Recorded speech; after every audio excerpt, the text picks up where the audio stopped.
변경은 뭘 바꾼다는 거죠. 회계 변경. 크게 보면 회계 정책의 변경과 회계 추정의 변경이 있어요. 첫 번째가 회계 정책의 변경,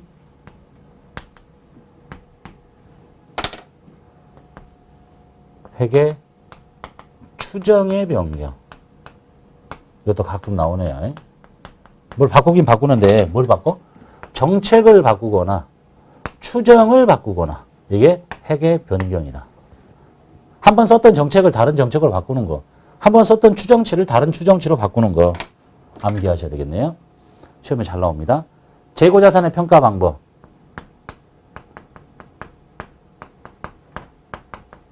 재고자산 평가 방법이 뭔지 알죠? 손익선출법, 후입선출법 이런 거. 그 다음에 유가증권의 취득 단가 산정 방법.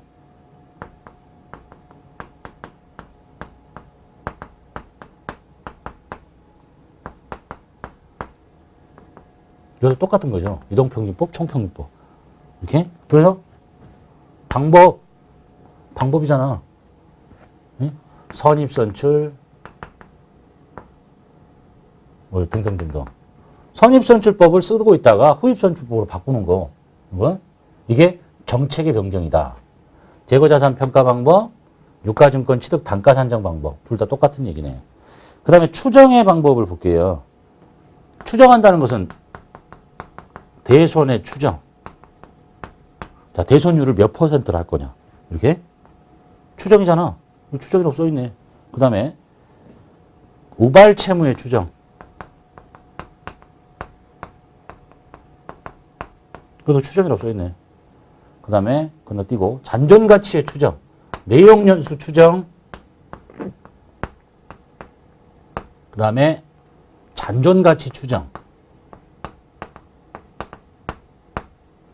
내용연수를 10년 썼던 거를 더 많은 정보를 취합해보니까 이제 10년이 아니다. 뭐 5년이다. 이렇게 바뀐다는 거. 뭐 잔존가치가 얼마인데 얼마로 추정한다는 거. 다 추정이잖아. 이렇게요. 자, 그런데 한 가지. 감가, 상각, 방법. 이게 방법이지. 감가, 상각, 방법을 변경하는 것은 종전에는 정책의 변경이었어요. 근데 기준서에서 요거는 추정의 변경입니다. 라고 바꿨네요. 그러니까 시험에 잘 나오겠죠. 요것만. 자, 이제 읽어봅시다. 회계 정책의 변경이 뭐냐. 자, 기업이 재무보고 목적으로 선택한 일반 기업 회계 기준과 그 적용 방법을 말한다. 회계 정책이란.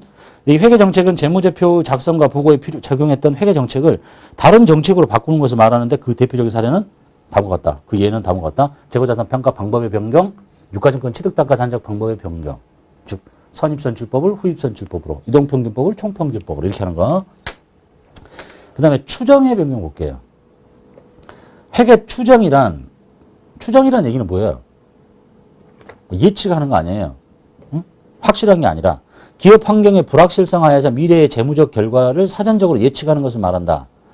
회계 추정이라는 기업 환경의 변화, 회계 추정의 변경이라는 얘기는 기업 환경이 변화하거나 새로운 정보를 획득하거나 경험이 축적이 더 되거나 따라서 지금까지 생각했던 추정치와 다른 것을 쓰겠다는 게 회계 추정의 변경이다. 다음과 같은 사례가 있다. 대손을 뭐 1%인데 뭐 2%로 추정됐다. 그 이유는 기업 환경이 변화해서 또는 새로운 정보를 더 획득해서. 그 다음에 재고자산의 진부와 여부에 따른 판단과 평가. 재고자산의 가치가 뭐 더 낮다고 평가한다거나 이것도 다 추정이죠. 그 다음에 우발 채무. 확정된 채무가 아니라 생길 것 같은 부채. 뭐 소송사건에 휘말려서 우리가 질 것 같다 뭐 이런 거. 그래서 감가상각의 내용연수 추정, 감가상각 방법의 변경, 잔존가치의 추정. 이것들이 있더래요. 시험에 나오면 지금 이것들이 나오겠죠. 제일 잘 나오는 게 이거겠죠. 다음 중 회계 추정의 변경이 아닌 것. 그래서 이것과 이것을 이렇게 섞어 놓는다든지 이렇게. 다른 건 다 추정이니까 금방 찾아낼 수 있는데 이 감가상각의 방법의 변경도 추정이라는 건 봐두시면 되겠네요. 자, 그 다음에 이제 회계 변경의 회계 처리. 회계 변경의 회계 처리. 정책의 변경, 추정의 변경이 생기면 어떻게 회계 처리할 거냐. 이렇게 썼던 거를 저렇게 바꿔버렸으니까. 그래서 정책의 변경은 소급법을 쓰고요. 소급이 뭐야? 거슬러서 앞전부터 그걸 썼던 것처럼. 추정의 변경은 전진법을 씁니다. 전진법. 전진 뭐야? 오늘 바뀌었다고? 지금부터? 그럼 그냥 앞으로 쭉 가. 뒤에 것은 건드리지 말고. 쉽게 얘기하면. 회계 정책의 변경에 대해서는 소급법을 쓰고요. 추정의 변경에 대해서는 전진법을 씁니다. 그 방법은 바로 이제 읽을 거니까. 다만 회계 정책의 변경에 따른 좀 이따 합시다. 읽고. 자, 뭔지 알아야 설명이 될 거니까. 자, 일단 소급법. 뭔 뜻이냐? 이런 얘기지. X1년, X2년. 정책이 바뀌었대. 자, X1년도에 선입선출법을 썼어요. 재고자산 평가 방법을. 근데 2년도에는 후입선출법을 쓰고 싶어. 바꿨어. 그럼 어떻게 하라고요? 소급법을 쓰라 그랬죠. 자, 소급법이란 새로운 회계 방침을 처음 적용해 왔다고 가정을 합니다. 즉, 이때도 후입선출법을 썼다고 보는 거야. 그럼 이제 뭐가 달라지겠어요? 재고자산의 금액 달라지죠. 매출 원가 달라지죠. 그럼 결국은 손익이 움직이게 돼요. 그래서 이거를 여기서부터 적용했다고 봐. 소급해서 다. 예? 그래서 새로운 회계 방침이 전기 이전의 경영 성과에 미치는 누적 효과를 계산합니다. 그러니까 그 이전 년도 또 쭉 다 적용했다고 보고 누적전적인 효과를 다 계산을 해요. 그럼 뭐 순이익이 더 커지거나 작아지거나 뭐 이렇게 바뀌겠죠. 그래서 이제 그 누적 효과를 계산을 해. 플러스가 나든 마이너스가 나든. 그래서 누적 효과를 반영을 해야 되는데 이것을 당기의 재무제표에 미처분 이익 잉여금에 반영한다는 얘기는요. 이 미처분 이익 잉여금은 당기 순이익과 전기 2월 미처분 이익 잉여금에 모여 있는 거거든요. 그러니까 앞전 것을 옛날 걸로 이게 선입선출법으로 후입선출법으로 바꿔서 계산해가지고 누적 효과를 계산했더니 뭐 한 100 나왔다. 그럼 이거를 여기다가 바로 고치라는 얘기야. 요거를 고치라는 얘기예요. 이렇게 해서. 그래서 당기 재무제표상에 미처분 이익 잉여금에 반영시킵니다. 그리고 이 과거 이 재무제표 있죠? 요거를 수정을 시켜버려요. 예? 바꿔. 요 바뀐 방법으로 고쳐. 따라서 이 방법의 이제 특징만 보시면 돼요.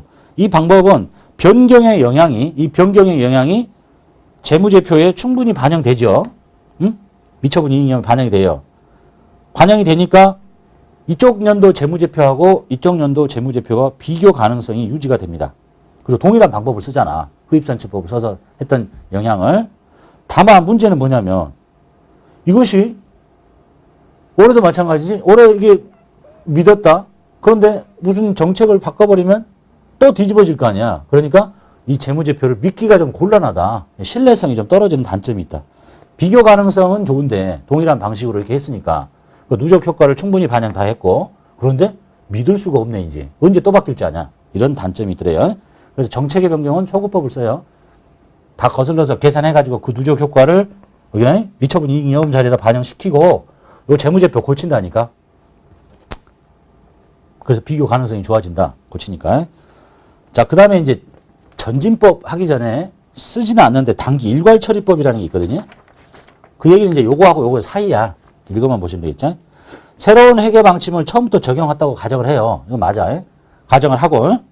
그리고 전기 이전의 경영 성과에 미치는 누적 효과를 다 계산을 해요. 계산을 해서 여기다 넣는 게 아니라 손익계산서상에 회계 변경 수정 손익이라고 그냥 어떤 손익 항목을 만들어버려요. 그냥 바로 여기를 반영시키는 게 아니라 누적 효과를 손익계산서 항목의 수익으로 잡아버려요. 또는 뭐 거꾸로 상황이면 반대의 손실인 상황을 잡아야 되겠죠. 그러니까 회계 변경 수정 손익 플러스 항목 마이너스 항목 이렇게 해서 단기 손익에 바로 반영시켜. 그리고 요 재무제표는 안 고쳐. 옛날 거나 차이가 있죠. 자, 누적 효과를 계산하긴 하는데 이거를 미처분 이익 잉여금에다 반영시키는 게 아니라 단기 손익계산서에다 집어넣어버리니까 단기 손익이 좀 이상해지는 거죠. 예? 저 때문에 갑자기 이상해지는 거지. 그래서 그리고 재무제표는 안 고쳐. 자, 그래서 재무제표를 안 고치기 때문에 신뢰성은 유지가 되는데 믿을 수는 있는데 이것이 회계 변경에 따른 효과가 단기 손익계산서에 손익으로 반영되니까 이익 조작 가능성이 크다는 얘기죠. 그리고 재무제표가 비교가 안 되지. 얘는 후입선출법, 얘는 선입선출법을 그대로 계속 쓰고 있는 거니까. 맞죠? 그래서 이 방법은 논리적, 이론적으로 있을 수 있는 얘기인데 쓰지는 않는다. 이런 얘기고요. 자, 그 다음에 전진법은요. 추정의 변경은 전진법 쓰라 그랬죠? 대선 추정을 1% 하다가 2%로 바꿨어. 그러면 올해부터 2%로 바꿨는데 저거를 다 그 옛날부터 거슬러서 다 2%로 계산할 게 아니라 뭘 그럴 필요가 있냐. 그냥 올해부터 그냥 2%로 그냥 가. 이렇게. 예? 아무것도 안 건드리는 거죠. 그게 바로 전진법이네요. 자, 새로운 회계 방침을 단기와 단기 이후의 기간에만 적용하니까 과거 재무제표를 수정하지 않습니다. 수정하지도 않고 그 변경의 효과도 계산해서 고려하지도 않아요. 그러니까 재무제표의 신뢰성은 믿을 수는 있는데 예, 비교 가능성이 떨어진다라고 볼 수 있겠죠.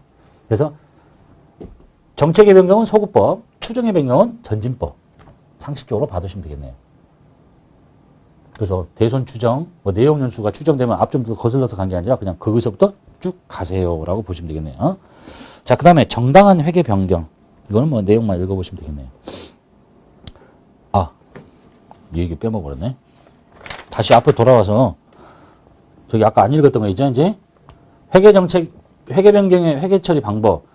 회계 정책의 변경에는 소구법을 쓰고 회계 추정의 변경에는 전진법을 쓰세요. 다만 회계 정책의 변경에 따른 누적 효과를 합리적으로 결정하기가 어려우면 합리적으로 결정하면 뭘 쓰는 거야? 소구법을 쓰는 거잖아. 그런데 그러면 전진법적으로 적용하세요. 이렇게 하네요.